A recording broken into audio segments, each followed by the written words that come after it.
Мой знакомый недавно вернулся с первой вахты на АвтоВАЗе. Сам он из Саратовской области, а в Тольятти поехал целенаправленно заработать. Устроился в цех сборки двигателей, отработал 2 месяца и приехал домой на отдых. Разумеется, я не мог упустить случай и выпытал у него все. Сколько реально платят, какие там порядки и стоит ли вообще затеваться с таким трудом. Получилась довольно честная картина без глянцевых обещаний от кадровиков. Если вы подумываете о том, чтобы пойти работать на завод, или просто интересуетесь, откуда берутся цифры в заводских вакансиях, устраивайтесь поудобнее. Первое, что бросается в глаза, когда открываешь сайты с вакансиями АвтоВАЗа, это дикий разброс цифр. Скажем, фрезеровщик от 53 до 150 тысяч рублей. Или токарь от 54 до 143 тысяч рублей. Человеку со стороны кажется, что это какая-то лотерея. Мой знакомый объяснил это довольно просто. Нижняя граница – это гарантированный оклад по тарифной сетке. Без переработок, без ночных смен, без премий. Если ты работаешь строго 40 часов в неделю, только в дневную смену и цех план выполнил на минималку, получишь примерно столько. Но в реальной жизни так почти никто не работает. Верхняя планка – это уже совокупность всего. Оклад плюс ежемесячная премия за выполнение плана,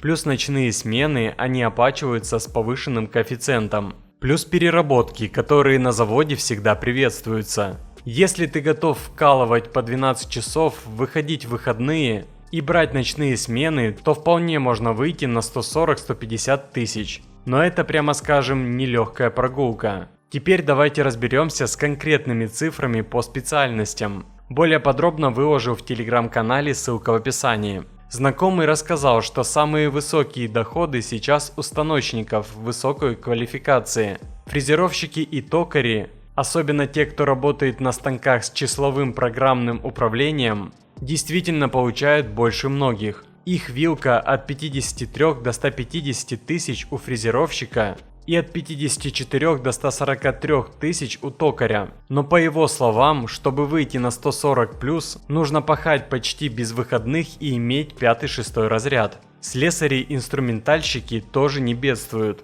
47-114 тысяч рублей. Хороший инструментальщик на вес золота. Таких перекупают другие цеха. Электромеханики по автоматике получают 60-93 тысячи. И это довольно стабильная работа, без сильной грязи, но с высокими требованиями к знаниям. Отдельно он упомянул наладчиков. Наладчик холодноштамповочного оборудования может получать 85-90 тысяч. Причем здесь вилка небольшая. Это означает, что базовый оклад уже высокий. Наладчики станков с ЧПУ имеют 72-85 тысяч. Это костяк производства, и текучка среди них небольшая. Из рабочих специальностей сварщики идут с большим разбросом. Газосварщик 71-76 тысяч, а вот электросварщик от 44 до 75 тысяч. Разница, скорее всего, от объемов работы. Где-то сварка идет потоком, где-то эпизодически. Водители категории СЕ получают 67-83 тысячи, крановщики 46-68 тысяч. Мастер – это уже руководящая должность низшего звена, может рассчитывать на 61-100 тысяч рублей. Но по словам знакомого, мастером быть нервная работа. Ты отвечаешь за выработку бригады, за качество, за дисциплину, а зарплата не всегда дотягивает до 100 тысяч. В целом, если взять среднюю температуру по больнице, то обычный рабочий на АвтоВАЗе в этом месяце получает около 75-80 тысяч рублей. Эта цифра включает премии и небольшие переработки.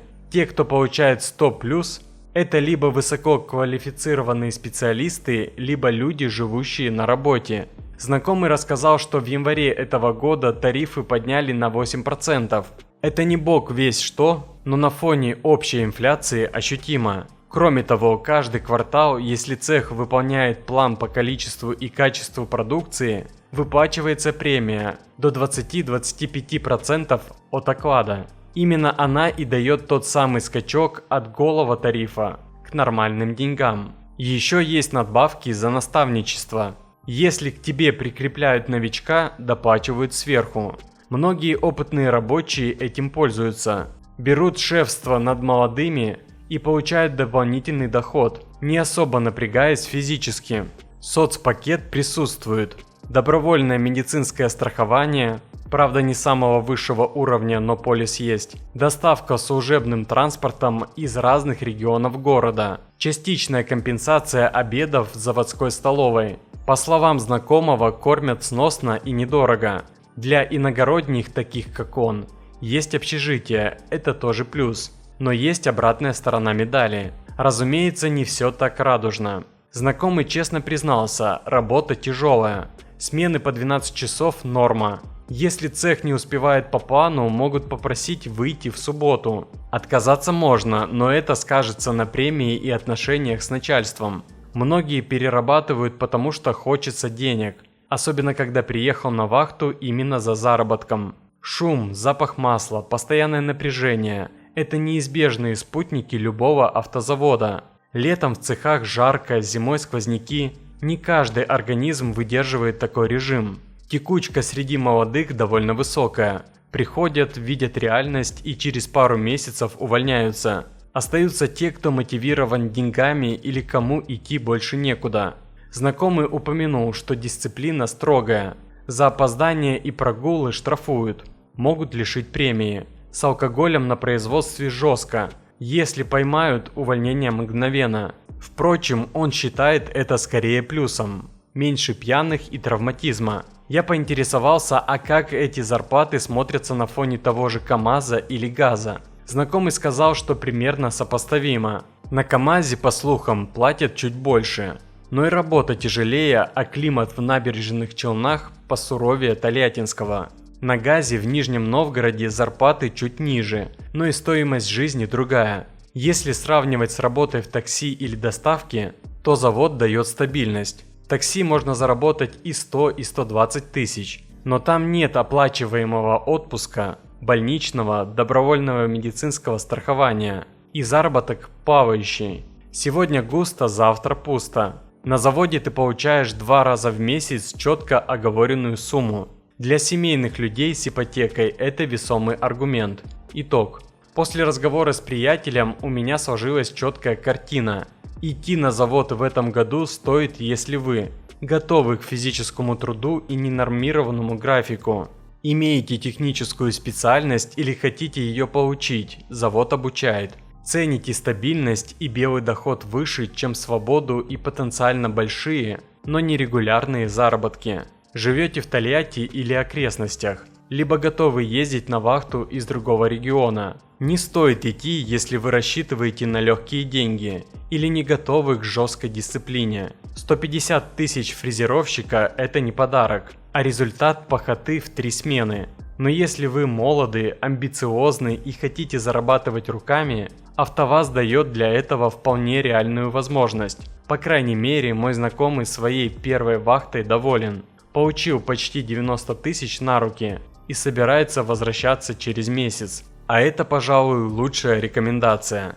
Пишите в комментариях свои мысли о зарплатах. Ставьте лайки и подписывайтесь на канал, если видите пользу в моих разборах. И самое главное, берегите себя.